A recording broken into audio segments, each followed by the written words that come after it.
Hey guys, మన RK tutorial యాప్లో course purchase చేసే విధానము కొంతవరకు చేంజ్ కావడం అయితే జరిగిందండి. సో దాన్ని దృష్టిలో ఉంచుకొని చాలామంది అభ్యర్థులు అడుగుతున్నారు. మీ డౌట్స్కి క్లారిఫికేషన్ అయితే వస్తుందండి. సో మన యాప్లో తెలంగాణ, ఆంధ్రప్రదేశ్, సెంట్రల్ ఉద్యోగాలకు సంబంధించి అన్ని కోర్సెస్ అందుబాటులో ఉన్నాయండి. సో చాలా తక్కువ కాస్ట్లో అందుబాటులో ఉన్నాయి. సో యాప్ ఓపెన్ చేయగానే స్టోర్ ఆప్షన్ వస్తుందండి. స్టోర్ పైన క్లిక్ చేయగానే మీకు అన్ని కోర్సెస్ వస్తాయి. ఫర్ ఎగ్జాంపుల్ మెంటల్ ఎబిలిటీ కొనాలనుకుంటున్నారనుకోండి, దానిపైన క్లిక్ చేయండి. క్లిక్ చేయగానే మీకు ఇక్కడ ఐ ఆమ్ ఇంట్రెస్టెడ్ అని కనిపిస్తుందండి. దీనిపైన క్లిక్ చేయండి. క్లిక్ చేయగానే మీకు వెంటనే ఒక మెసేజ్ అనేది మీ వాట్సాప్కి ప్లస్ మీరు వాట్సాప్ నెంబర్తో లాగిన్ అయితే వాట్సాప్కి వస్తుంది. నార్మల్ నెంబర్తో అయితే మొబైల్ నెంబర్కి మెసేజ్ అయితే వస్తుంది. ఓకేనా? సో దీన్ని క్లోజ్ చేసి వెంటనే మీ వాట్సాప్ ఓపెన్ చేయగానే ఈ విధంగా హాయ్ అని మీ పేరుతో వస్తుందండి. సో ఈ విధంగా బై నౌ అనే ఆప్షన్ కూడా చూపిస్తుంది ఇక్కడ. ఓకేనా? సో ఏ కోర్స్ మీరు కొనాలనుకుంటున్నారో దేనిపైన క్లిక్ చేస్తారో కూడా చూపిస్తుంది. సో ఇక్కడ బై నౌ అనే ఆప్షన్ పైన క్లిక్ చేయండి ఫ్రెండ్స్. సో దానిపైన క్లిక్ చేయగానే మీకు డైరెక్ట్గా ఓపెన్ అవుతుందండి. ఓకేనా? పేమెంట్ గేట్వే ఓపెన్ అవుతుంది. ఇక్కడ నుంచి మీరు గూగుల్ పే కానీ, ఫోన్పే కానీ, సో డైరెక్ట్ ఇంటర్నెట్ బ్యాంకింగ్ ద్వారా కూడా కోర్స్ అయితే పర్చేజ్ చేయవచ్చు. చూడండి, ఇక్కడ పే నౌ అనగానే పే నవ్వు అయిపోతుంది. సో గైస్, మీ మొబైల్ కూడా ఈ విధంగా మెసేజ్ వస్తుందండి. ఇక్కడి నుంచి కూడా మీరు ఇక్కడ ఇచ్చిన లింక్ పైన క్లిక్ చేసి పర్చేజ్ అయితే చేయవచ్చండి. చాలా సింపుల్గా అన్ని కోర్సుల పైన ఆఫర్స్ అయితే ఉన్నాయండి. తెలంగాణ అన్ని ఉద్యోగాలకు, ఆంధ్రప్రదేశ్ అన్ని ఉద్యోగాలకు, సెంట్రల్ ఉద్యోగాలకు కూడా కోర్సులు ఉన్నాయి. ఒకసారి డెమో చూసి వెంటనే పర్చేజ్ చేయండి. Thank you.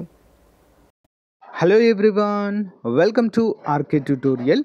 సో గాయస్, మరి మన రాష్ట్రంలో ఏపీ డిఎస్సి, మెగా డిఎస్సికి సంబంధించినటువంటి అప్డేట్స్ అయితే రావడం అయితే జరుగుతుంది. అంతేకాకుండా ఏపీపీఎస్సి క్యాలెండర్లో భాగంగా ఉద్యోగాలు కూడా విడుదల చేయనున్నట్లుగా ప్రకటించారు.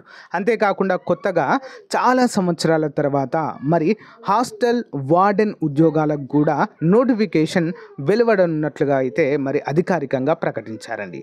మరి దీన్ని దృష్టిలో ఉంచుకొని నిరుద్యోగ అభ్యర్థులు చాలా సంవత్సరాల తర్వాత డిఎస్సి కావచ్చు, సో ఇంకా ఇతర ఉద్యోగాలు కావచ్చు, ఆఫ్టర్ లాంగ్ టైం విడుదలవుతున్నాయి కాబట్టి సో నిరుద్యోగ అభ్యర్థులను దృష్టిలో ఉంచుకొని వయోపరిమితిని 47 సంవత్సరాలకు పెంచాలని మరి కోరడం అయితే మనం ఇక్కడ చూడవచ్చు.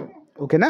మరి డిఎస్సి జనరల్ అభ్యర్థులకు 47 ఏళ్లకు పెంచాలని విన్నపాలు, ఏళ్ల తరబడి అరకొరగానే నియామకాలు, 2018 నుంచి అభ్యర్థుల పడిగాపులు అంటూ ఇక్కడైతే క్లియర్గా మెన్షన్ చేశారు.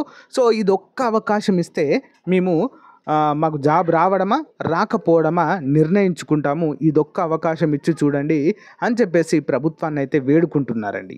ఇదొక్క అవకాశం మిస్ అయిందనుకోండి, ఇక వాళ్ళకు ఎలిజిబిలిటీ అనేది ఉండదండి, అయిపోతుంది. ఎలిజిబిలిటీ అనేది ఉండదు. మళ్ళీ ఎగ్జామ్ ఏ పోటీ పరీక్షకు కూడా అప్లై చేయడానికి ఉండదు. దాన్ని దృష్టిలో ఉంచుకొని అయితే మరి ప్రభుత్వాన్ని వేడుకుంటున్నారు.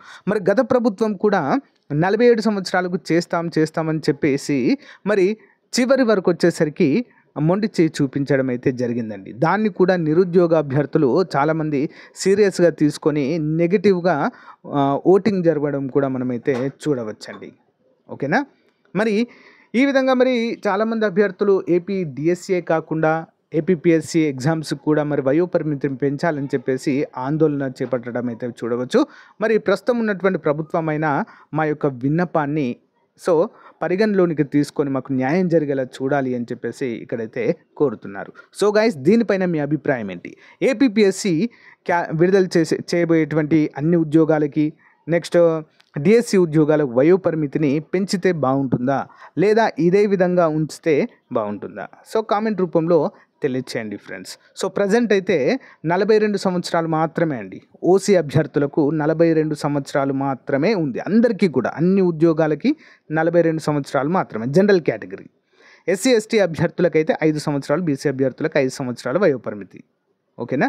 కానీ ఇక్కడ ఏమంటున్నారంటే 47 సంవత్సరాలు ఓసీ అభ్యర్థులకే మాకు జనరల్ కేటగిరీ వారికి ఇవ్వాలి అని చెప్పేసి రిక్వెస్ట్ చేస్తున్నారు. చూద్దాం మరి ప్రభుత్వం ఎలాంటి నిర్ణయం తీసుకుంటుందో చూడాలి. సో మరికొద్ది రోజుల్లో ఈ యొక్క సచివాలయం ఉద్యోగాలు కావచ్చు, హాస్టల్ వార్డెన్ ఉద్యోగాలు కావచ్చు, ఓకేనా, గ్రూప్ డిఎస్సి కావచ్చు, ఇతర ఉద్యోగాలకు సంబంధించినటువంటి సమీక్ష సమావేశాలు అయితే శాఖల వారీగా నిర్వహించబోతున్నారండి. అందులో నిర్ణయం తీసుకునేటువంటి అవకాశాలు అయితే ఎక్కువగా ఉన్నాయి. అంతేకాకుండా ఏపీపీఎస్సి గ్రూప్ 2 వాయిదాకు సంబంధించి కూడా అతి కొద్ది రోజుల్లోనే, ఓకేనా, చాలా అంటే చాలా వెరీ సూన్ మనకు ఒక గుడ్ న్యూస్ అయితే రాబోతుందండి. సో వాయిదా పడచ్చు అనేటువంటి అవకాశాలు అయితే వినిపిస్తున్నాయండి. మరి చూద్దాం. బట్ ఏదేమైనా కూడా అఫీషియల్గా మనకు ఇన్ఫర్మేషన్ రాగానే దాన్ని మనము ఫిక్స్ అవ్వాలి. ఓకేనా. ప్రజెంట్ అయితే జూలై 27 అని చెప్పేసి ఫిక్స్ అయిపోండి మీరైతే. ఓకేనా. చదువుతూనే ఉండండి. ఒకవేళ పోస్ట్ పోన్ అయింది అనుకోని మీకు అడిషనల్ బెనిఫిట్గా అది మీకు యూజ్ అవుతుంది. ఓకేనా. Thank you guys. దీనిపైన మీ అభిప్రాయాన్ని కామెంట్ చేయండి.